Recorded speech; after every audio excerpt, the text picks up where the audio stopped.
আসসালামু আলাইকুম প্রিয় দর্শক, স্বাগত জানাচ্ছি আমার দেশ মর্নিং নিউজের সঙ্গে আছি আরমান মুজাহিদ। শুরুতে জানবো সংবাদ শিরোনাম। যুদ্ধবন্ধে শান্তি চুক্তিতে পৌঁছেছে ইরান যুক্তরাষ্ট্র। 19 জুন চুক্তি সই। খুলছে হরমুজ প্রণালী, নৌ অবরোধ প্রত্যাহার। ইরানের ওপর থেকে নিষেধাজ্ঞা তুলে নিচ্ছে যুক্তরাজ্য, ফ্রান্স, জার্মানি ও ইতালি। নেতানিয়াহুকে যুক্তরাষ্ট্রের প্রতি কৃতজ্ঞ থাকতে হবে বললেন ডোনাল্ড ট্রাম্প। যুক্তরাষ্ট্রে যুদ্ধবিমান বিধ্বস্ত হয়ে পাইলট সহ নিহত 12। সমঝোতার ঘোষণায় বিশ্ববাজারে জ্বালানি তেলের দামে বড় পতন। প্রধানমন্ত্রীর উপদেষ্টাকে ভারতে প্রবেশ করতে দিল না দিল্লি, বিমানবন্দর থেকে দেশে ফেরত। দর্শক, এতক্ষণ শুনছিলেন সংবাদ শিরোনাম, এবার বিস্তারিত। যুদ্ধ বন্ধে শান্তি চুক্তিতে পৌঁছেছে যুক্তরাষ্ট্র ও ইরান। রোববার স্থানীয় সময় দিবাগত রাতে শান্তি সমঝোতায় মধ্যস্থতাকারী দেশ পাকিস্তানের প্রধানমন্ত্রী শেহবাজ শরীফ এই তথ্য জানিয়েছেন। পরে মার্কিন প্রেসিডেন্ট ডোনাল্ড ট্রাম্প ও ইরানের পক্ষ থেকেও চুক্তির বিষয়টি জানানো হয়েছে। আগামী শুক্রবার সুইজারল্যান্ডে আনুষ্ঠানিকভাবে এই চুক্তি সই হবে। চুক্তির বিষয়টি জানিয়ে সামাজিক যোগাযোগ মাধ্যম ট্রুথ সোশ্যালে দেয়া এক পোস্টে ট্রাম্প লিখেছেন, ইরানের সঙ্গে চুক্তি এখন সম্পন্ন। আমি হরমুজ প্রণালীকে সম্পূর্ণভাবে টোল মুক্তভাবে চলাচলের জন্য উন্মুক্ত করার অনুমতি দিচ্ছি। একই সঙ্গে যুক্তরাষ্ট্রের নৌবাহিনীর আরোপিত অবরোধ অবিলম্বে তুলে নেয়ার নির্দেশ দিচ্ছি। ট্রাম্প লিখেছেন, বিশ্বের জাহাজগুলো তোমাদের ইঞ্জিন চালু করো, তেলের প্রবাহ চলুক। পরে ইরানের ডেপুটি পররাষ্ট্রমন্ত্রী কাজেম ঘারিবাবাদিও যুক্তরাষ্ট্রের সঙ্গে চুক্তির বিষয়টি নিশ্চিত করেন। এর আগে রোববার লেবাননে ইসরায়েলি হামলার তীব্র নিন্দা জানান মার্কিন প্রেসিডেন্ট ডোনাল্ড ট্রাম্প। তিনি বলেন, ইরানের সঙ্গে যখন তার দেশ শান্তি চুক্তির দ্বার প্রান্তে, তখন এই ধরনের হামলা নেতানিয়াহুর বিচার বিবেচনাহীন কাজ। তার আগে গতকাল সামাজিক যোগাযোগ মাধ্যম এক্সে দেয়া এক পোস্টে ইসরায়েলি হামলার কড়া সমালোচনা করেন ইরানের পার্লামেন্ট স্পিকার মোহাম্মদ বাঘের গালিবাফ। তিনি বলেন, এই ঘটনার মধ্য দিয়ে প্রকাশ পেয়েছে যে যুক্তরাষ্ট্র তাদের প্রতিশ্রুতি পূরণের ইচ্ছা ও সক্ষমতা রাখে না। তবে ইরান ও যুক্তরাষ্ট্রের মধ্যে সমঝোতা সম্পন্ন হওয়ার ঘোষণা দেয়া হলেও হোয়াইট হাউসের পক্ষ থেকে এখনো এই চুক্তির মূল খসড়া বা লিখিত পাঠ্য প্রকাশ করা হয়নি। যুক্তরাষ্ট্র ও ইরানের কর্মকর্তারা দাবি করেছেন, দুই দেশ যুদ্ধ অবসান, ইরানের ওপর মার্কিন অবরোধ প্রত্যাহার এবং হরমুজ প্রণালী পুনরায় খুলে দেওয়ার লক্ষ্যে একটি কাঠামোগত সমঝোতায় পৌঁছেছে। এর আলোকে ইউরোপের 4 দেশ ইরানের ওপর থেকে নিষেধাজ্ঞা তুলে নেওয়ার ঘোষণা দিয়েছে। বার্তা সংস্থা রয়টার্সের প্রতিবেদন থেকে এই তথ্য জানা গেছে। এক বিবৃতিতে যুক্তরাজ্য, ফ্রান্স, জার্মানি ও ইতালি, এই 4 দেশই স্থানীয় সময় রোববার জানিয়েছে, আমেরিকা ও ইরানের মধ্যে যুদ্ধ অবসানের চুক্তি হওয়ার পর ইরানের পরমাণু কর্মসূচির পদক্ষেপের ওপর ভিত্তি করে তারা দেশটির ওপর থেকে নিষেধাজ্ঞা তুলে নিতে প্রস্তুত। যৌথ বিবৃতিতে দেশগুলোর নেতারা বলেছেন, ইরান যেন কখনোই পরমাণু অস্ত্র তৈরি করতে না পারে।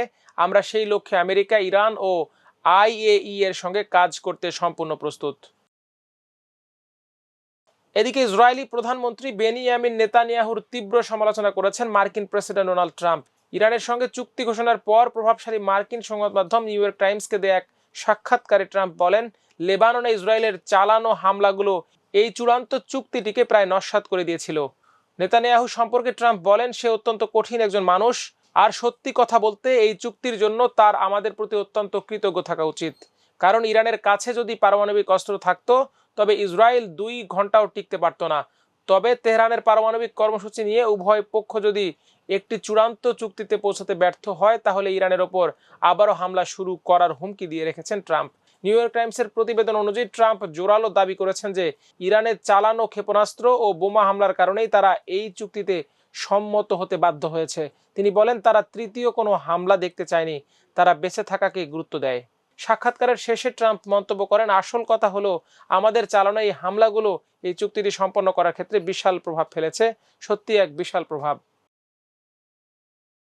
যুক্তরাষ্ট্রের মিসৌরি অঙ্গরাজ্যে একটি ছোট্ট যুদ্ধ বিমান বিধ্বস্ত হয়েছে। এতে 11 জন স্কাই ড্রাইভার এবং 1 জন পাইলট নিহত হয়েছেন বলে জানিয়েছে কর্মকর্তারা। কর্তৃপক্ষের তথ্য অনুযায়ী স্কাই ড্রাইভিং পরিচালনাকারী একটি প্রতিষ্ঠানের লিজ নেয়া বিমানটি স্থানীয় সময় রোববার সকাল 11:20 দিকে উড্ডয়ন করে।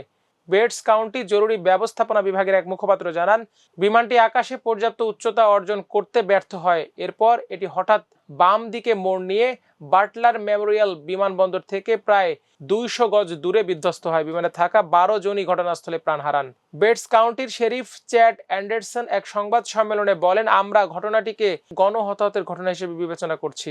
তিনি আরও জানান, এটি কোনো বাণিজ্যিক যাত্রীবাহী বিমান ছিল না, বরং স্থানীয় বিমানবন্দর থেকে উড্ডয়ন করা একটি ছোট বিমান ছিল।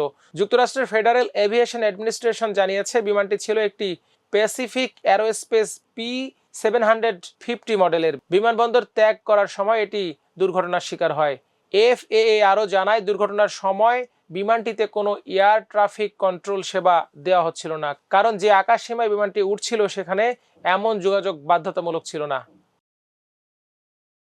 এদিকে মার্কিন প্রেসিডেন্ট ডোনাল্ড ট্রাম্প ও ইরানের উপ পররাষ্ট্রমন্ত্রীর মধ্যে যুদ্ধ বন্ধ ও হরমুজ প্রণালী দিয়ে বাণিজ্যিক জাহাজ চলাচল পুনরায় চালুর বিষয়ে একটি প্রাথমিক সমঝোতা স্বাক্ষর হওয়ার পর আন্তর্জাতিক বাজারে অপরিশোধিত জ্বালানি তেলের মূল্যে বড় ধরনের পতনের ঘটনা ঘটেছে এবং দাম গত মার্চের পর সর্বনিম্ন পর্যায়ে নেমে এসেছে। বাজারের সর্বশেষ তথ্য অনুযায়ী আজ আন্তর্জাতিক বাজারে ব্রেন্ট ক্রুডের ভবিষ্যৎ সরবরাহ মূল্য প্রতি ব্যারেলে $3.58 বা 4.10% কমে $83.75 দাঁড়িয়েছে।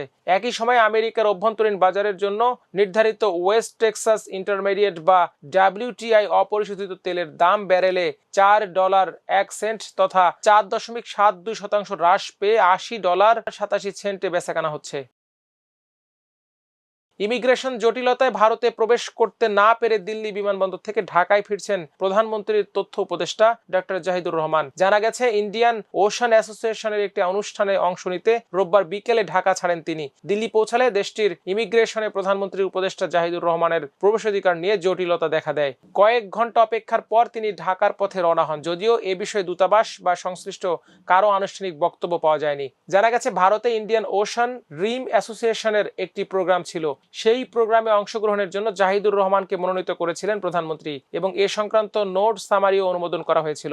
সাধারণত রাষ্ট্রীয় অনুষ্ঠানে বা হাই কমিশনের কোনো আয়োজনে মন্ত্রী বা উপদেষ্টারা যেভাবে যান, তিনিও সেভাবেই গিয়েছিলেন। তার সাথে পররাষ্ট্র মন্ত্রণালয়ের কর্মকর্তারাও ছিলেন। রোববার বিকেল 5টার ফ্লাইটে তিনি দিল্লিতে যান। যেহেতু তিনি প্রধানমন্ত্রীর উপদেষ্টা, তাই তার পাসপোর্ট কিংবা ভিসা প্রক্রিয়া সম্পন্ন থাকার কথা।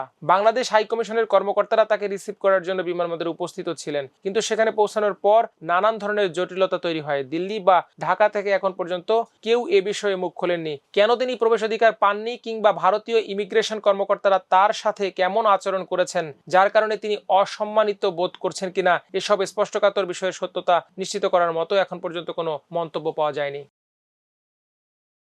দর্শক, এই ছিল আজকের মর্নিং নিউজের আয়োজন। সবাই ভালো থাকুন, সুস্থ থাকুন, আমার দেশের সঙ্গে থাকুন। আল্লাহ হাফেজ।